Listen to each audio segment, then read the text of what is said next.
సింహాసనము లేని వినయపు రాజు, బంగారు కిరీటము కాదు ఆయనది, గాడిదపై వచ్చెను సాత్వికుడై ఒంటరిగా. పిల్లలు పాడిరి, కొమ్మలు ఊపిరి, బట్టలు పరచిరి నేలపై. ప్రతి హృదయము గ్రహించెను ఈ రాజులో దొరికిన కృపను. హోసన్నా హోసన్నా, వచ్చిన వానికి స్తుతి కలుగునుగాక. హోసన్నా హోసన్నా,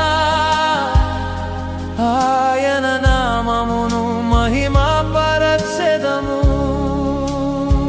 శాంతితో వచ్చెను, ప్రేమతో వచ్చెను, పరలోకము నుండి పంపబడిన రక్షకుడు. హోసన్నా హోసన్నా, నిరంతరము యేలు రాజును స్తుతించెదము. ఖర్జూర కొమ్మలు ఎత్తి ప్రజలు మొరలిరిరి, దావీదు కుమారా మా ప్రార్థన ఆలకించుము. వారి పక్కన నడచెను ఆశ, గాలిలో కనికరము శ్వాసించెను. సిలువ ఎదురు చూస్తున్నదని వారికి తెలియదు, ముళ్ళ కిరీటము కనబడలేదు, కానీ ఆయన ప్రేమ ఎన్నడూ తగ్గలేదు. ఆయన కన్నీళ్లలో కూడా హోసన్నా హోసన్నా, వచ్చిన వానికి స్తుతి కలుగునుగాక. హోసన్నా హోసన్నా, ఆయన నామమును మహిమపరచెదము. శాంతితో వచ్చెను, ప్రేమతో వచ్చెను, పరలోకము నుండి పంపబడిన రక్షకుడు. హోసన్నా హోసన్నా,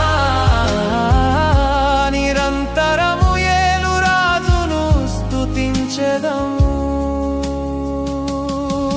మన కొరకు ఏడ్చెను, మన కొరకు రక్తము చిందించెను, ప్రతి పాపము భరించెను ఆయన.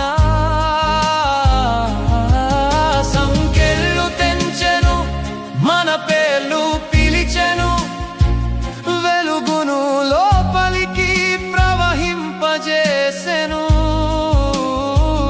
మీ భారములను ఆయన పాదాల చెంత పెట్టండి, సమర్పించండి, భయపడకండి, రాజాధిరాజు ఇక్కడ ఉన్నాడు.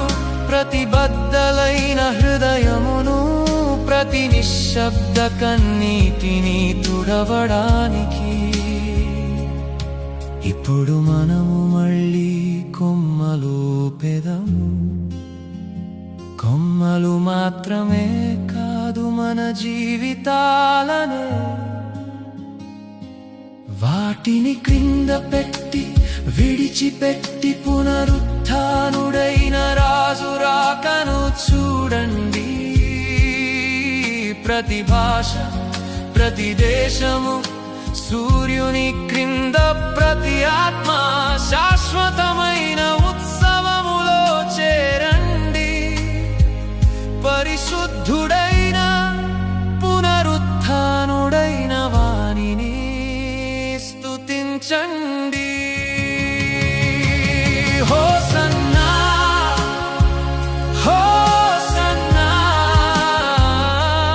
వచ్చిన వానికి స్తుతి కలుగునుగాక.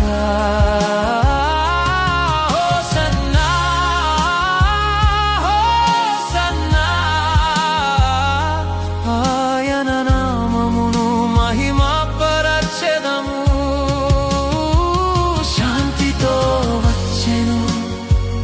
ప్రేమతో వచ్చెను.